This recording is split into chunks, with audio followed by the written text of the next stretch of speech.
Struggling with coffee competition and inflation, Starbucks now is running out of steam, you might say, and laying off hundreds of workers. Starbucks, one of the biggest names in American business, is shutting down stores, cutting jobs, and quietly admitting that it can't survive the crushing costs created by Trump's reckless tariffs.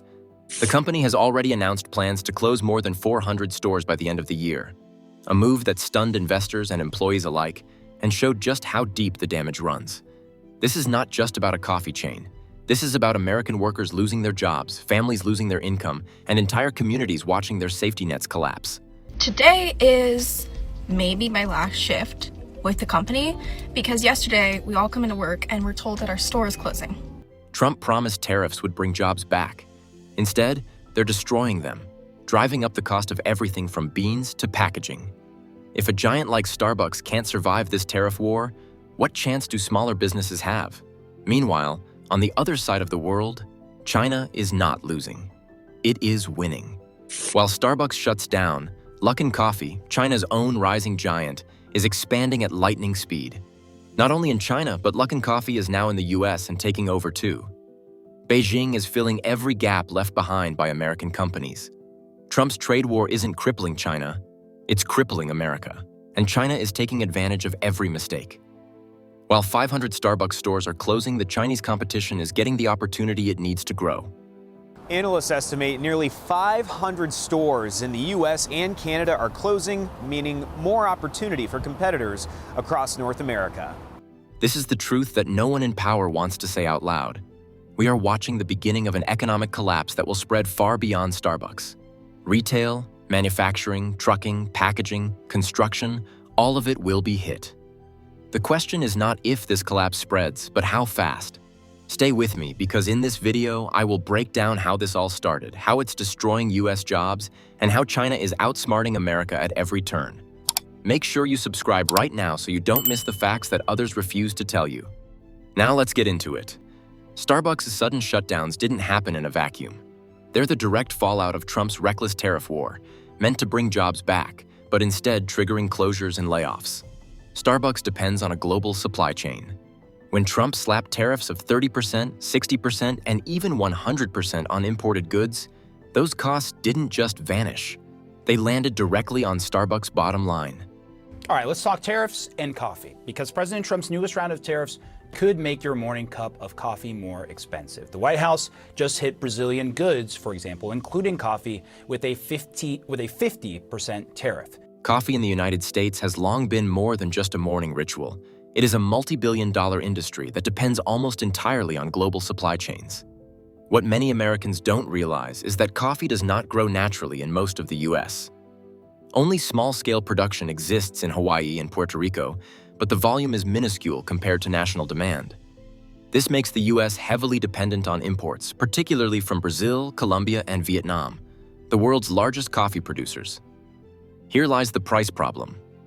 Coffee grown in Hawaii, for instance, can cost upwards of $30 to $40 per pound due to high labor costs, limited land, and strict regulations.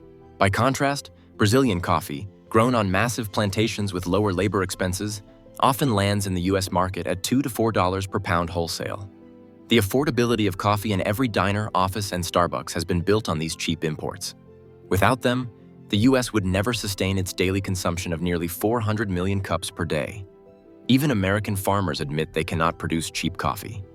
And could California ever produce a product that could be competitive with Brazil, with Colombia, Ethiopia?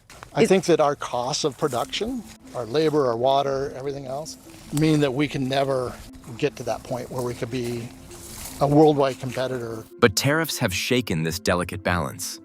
Recent hikes on imported agricultural goods, meant to pressure foreign economies, have backfired domestically. By slapping steep tariffs on Brazilian and Colombian beans, the US government effectively taxed its own coffee drinkers. Importers were forced to raise prices, roasters saw costs surge, and consumers began feeling the shock at the counter, sometimes paying 30 to 50% more for the same cup. The irony is painful. America's coffee culture is fueled by beans it cannot grow in meaningful quantities, yet policy decisions have strangled its access to affordable imports. The result is a market in disarray. Cafes closing, small roasters struggling, and consumers reconsidering whether that $7 latte is worth it. Interestingly, it is not just coffee prices that went up. Think about it. The furniture that fills every cafe, the stainless steel machines that keep the coffee flowing, and the basic packaging that keeps drinks moving. All of it became more expensive overnight. Starbucks faced ballooning expenses, while customers resisted higher prices during a time of inflation and falling wages. The math no longer worked. And so, the company was forced to quietly shrink. Management tried to soften the blow by calling it restructuring, but no amount of corporate jargon can hide the truth. Stores are closing, workers are being laid off, whole communities are losing gathering places that once symbolized steady jobs and familiar comfort. It is not restructuring, it is retreat. And the worst part? This was avoidable. Instead of protecting American businesses, Trump's tariff strategy weaponized costs against them. Starbucks became collateral damage in a political gamble, and the workers are left holding the wreckage. But this is not just about one company.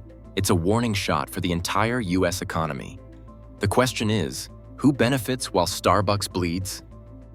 Inside Starbucks headquarters, executives are doing everything possible to keep workers calm. The CEO insists that all is well, that the closures are simply part of a long-term strategic reorganization. He claims Starbucks is positioning itself for future growth. But if workers listen to the words and compare them with what they see on the ground, the disconnect is glaring. Employees report disappearing shifts, canceled hours, and sudden closures. Departments once secure are being dismantled. It isn't strategy, it's survival. A desperate attempt to soften losses caused by tariffs.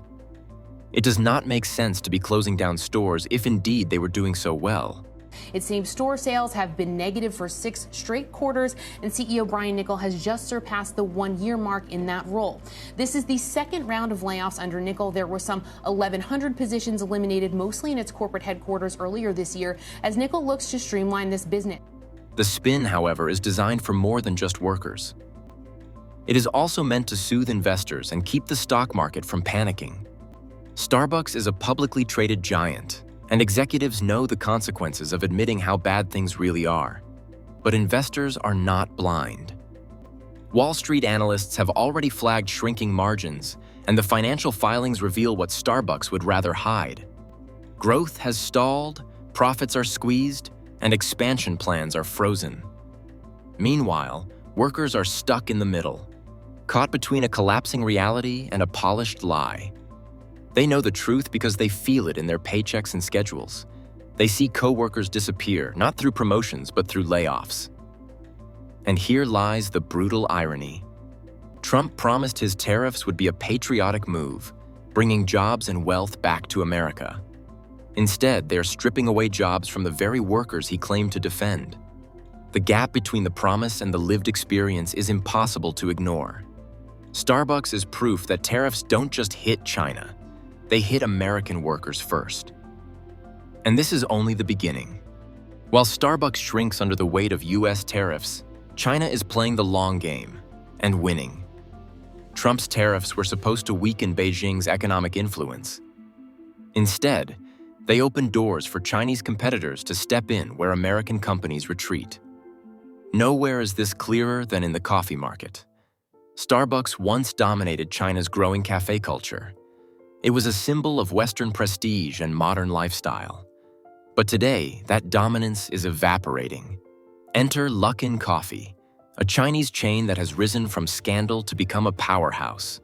With cheap prices, government support, and smart use of technology, Luckin is sweeping up customers at a pace Starbucks cannot match.